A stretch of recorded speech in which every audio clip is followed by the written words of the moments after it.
So Sweeney, to her point, there's a thing called bettering the race. It's practiced like in Spanish speaking countries or Spanish speaking places where they typically try and breed out darker skin darker skinned Spanish people.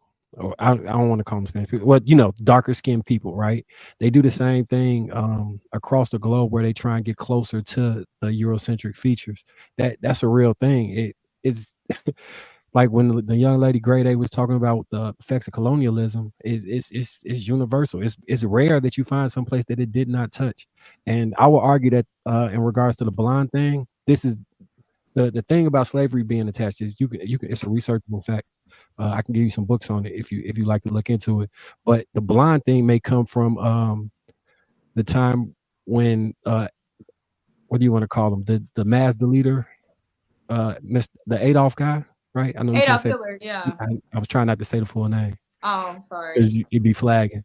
Oh, my But bad. he had a idea of what a pure race European was, so much so that they had body type measurements and height measurements that were to quantify what they wanted to do through eugenics and what was the ideal person.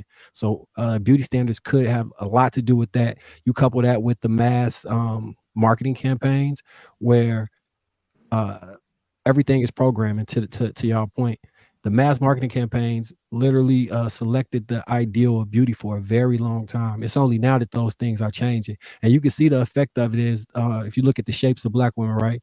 Traditionally, that wasn't a beauty standard that was preferred, at But least now it is. universally.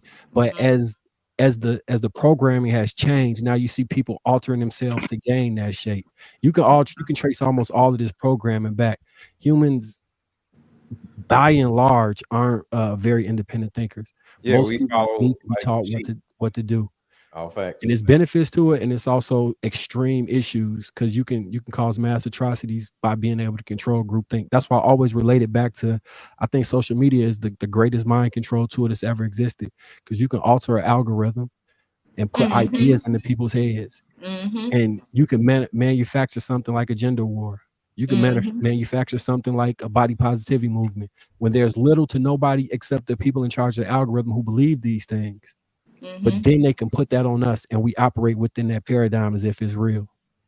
And this is why this red pill dumb shit that a lot of you dudes follow is so stupid because it causes y'all to think that y'all have all the damn answers and y'all don't even take the time to talk to and listen to actual women and find out what their actual experiences is. Like I've been coaching women for like 6-7 years, so I understand what they go through. That's why I can listen, but y'all niggas don't even want to take a second to listen. Y'all been arguing with a woman's reality all goddamn night, and the shit makes y'all look stupid.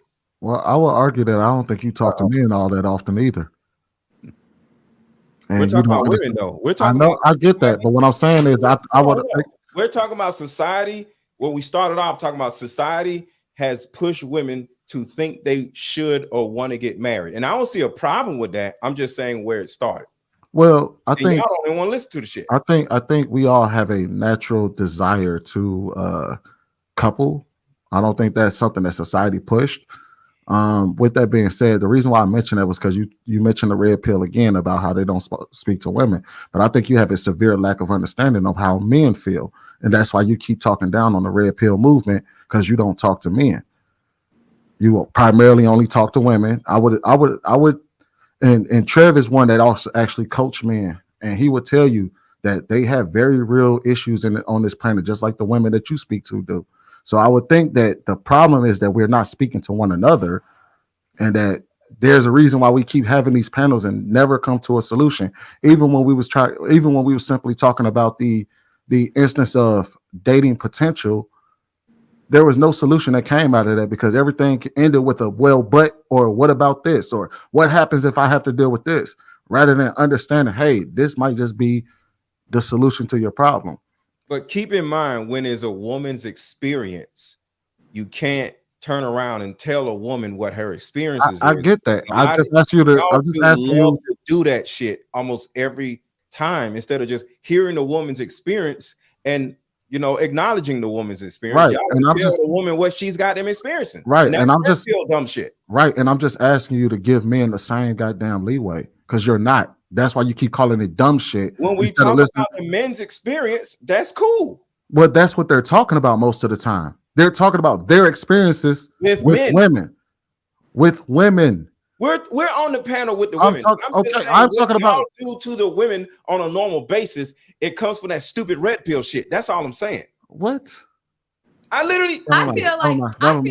feel like nowadays no one can empathize with the other person because exactly.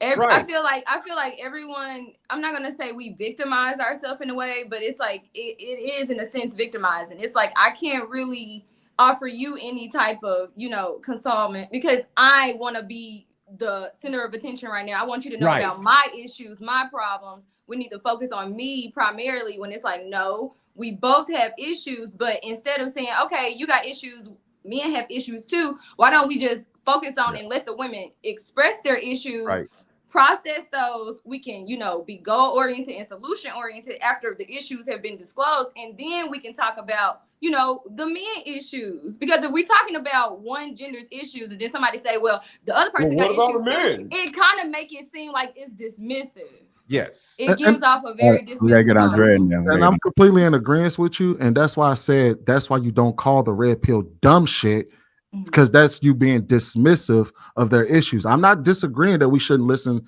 to the women on this panel and talk to them. However, when you say listen to the women, but at the same time say all you red pill motherfuckers are dumb, you're being dismissive of their very real experiences. That's all I'm saying is that we need to allow each other the same thing. That's why I'm saying we need to allow each other the same grace. That due to what the stupid shit that y'all learned has taught y'all. Who's this y'all? Hold on, listen. You actually go by what the stupid shit that you've been taught instead of actually hearing an actual human being talk about their experience. You go back to the stupid shit that you learned. That's what I'm saying. You don't think these red pill communities actually talk to women and have women on their panels? Then you're not paying attention, bro. Hell no, they don't. All right, go ahead, Andrea. Okay, so I was gonna say, like, the whole reason you were talking about this is because, Sweeney, you basically pushed back on me saying that society can program you to think a certain way or feel a certain way. Right. So I just think that it's like disingenuous for now. All of a sudden, it's about like people not going out and talking to men and knowing what they're thinking. Well, in reality, we were just talking about you pushing back on societal norms. Right. So, Correction. I didn't say that society can't do it. I said that I don't think that's the main reason why people do what they do. Okay. But if a woman is talking, you can't say, I don't think that's how she feels. I didn't say that she didn't feel anything. Mr. LetGo, we're not talking about Andrea's specific scenario. Society may have pushed her to feel like she wants to push marriage on her. We're speaking in a broad sense, talking about women in general. And all I simply said is that they know more about women than we do. And I think you gotta let him finish. Let him get his full thought out. And when we say things like society pushed women to get married, I'm simply saying I don't think that's necessarily the main reason. I can't be right in that because my experience is that society doesn't do that. And I've talked to just as many women as you talk to. But they are women, sir. We still have to let Andrea finish, you guys, because you guys. I thought she was done. My bad. I thought she had concluded. That's why I jumped in. No, that's okay. Thanks. So here's the thing so when we started talking about society and we started talking about, like, you know, light skin, dark skin, you even pushed back on that and was like, do you think it's because like, I think that you're not really receiving I feel like sometimes you just say stuff for the sake of arguments, to be honest, because you cannot combat the fact that, like, as kids, whether you're in a religious household and, like, people are teaching you the proper way to, like, you know, have children is to be married because you don't want to shack up. That's making you, you know, it's programming you to think, okay, well, this is inappropriate. Not just saying that it's right or wrong. I'm not saying that this is like wrong advice.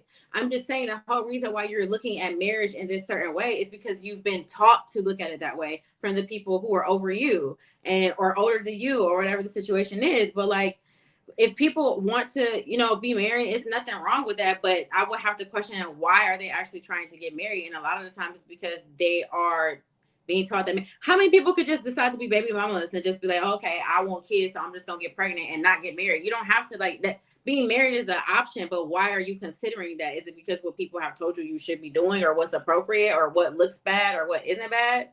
Like, that's all I think it's, yeah. I think that goes back to nature versus nurture, because I feel like the nature aspect is, you know, society depicting this image, especially for women, that if you're not married, you know, in your 20s, married young, your value starts to deplete. You don't, you know, you're not in your prime long. Then you have the, you know, biological versus chronological clock. It's like, it's a lot of pressure for women to get married. And then you also have the, you know, natural, you know, craving for companionship. So it's a lot of aspects that take into account. And then, like the woman on the phone said, we're conditioned to like equate our value to being with a man. Because I remember growing up, I had a lot of older women in my family who were so just enamored in the idea of having a man. They made it seem like if you didn't have no man, you wasn't nothing. And so we have a lot of different contributors when it comes to that.